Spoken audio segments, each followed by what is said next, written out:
urte arte ez nuen euskara entzun.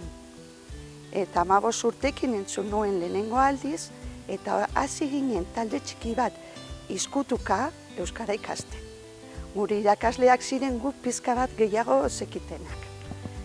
Eta ja lortu zenean ja euskara ofizializatu edo baimena eman zigutenean, ja hasi ginen gau eskola eraikitzen, gau eskolan ikasten genuen, nagusiok ikasten genuen.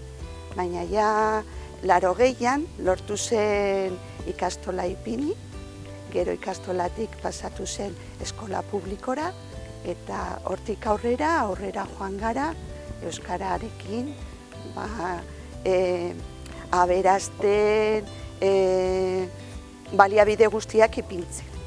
Eta hori azken baliabidea izan da aiaraldea.eus, eta baliabide hori ez izatea oso kaltegarria da gure bidea jarraitzeko. Orain ja euskara hor dago, eta jendeak ez du ja horrela bizitzen, normaltasun bezala ikusten du, eta, bueno, erabiltzen du nahi duenean, baina ez dio ipintzen pasio hori, guk ipintzen genuena hasieran. Artzinigan informatzeko oso gauza gutxi daukagu euskeraz.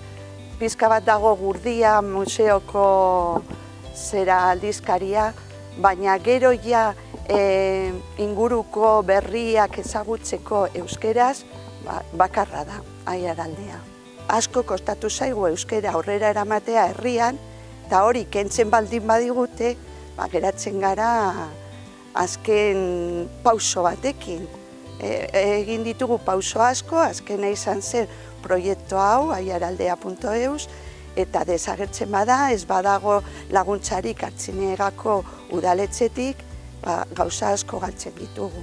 Nik udalari eskatuko nion, mesedez hurren urtean, ipintzeko presupuestoetan. Batez ere, euskara ez delako botatzeko arma bat, euskara da guztien patrimonioa eta sustatu behar da.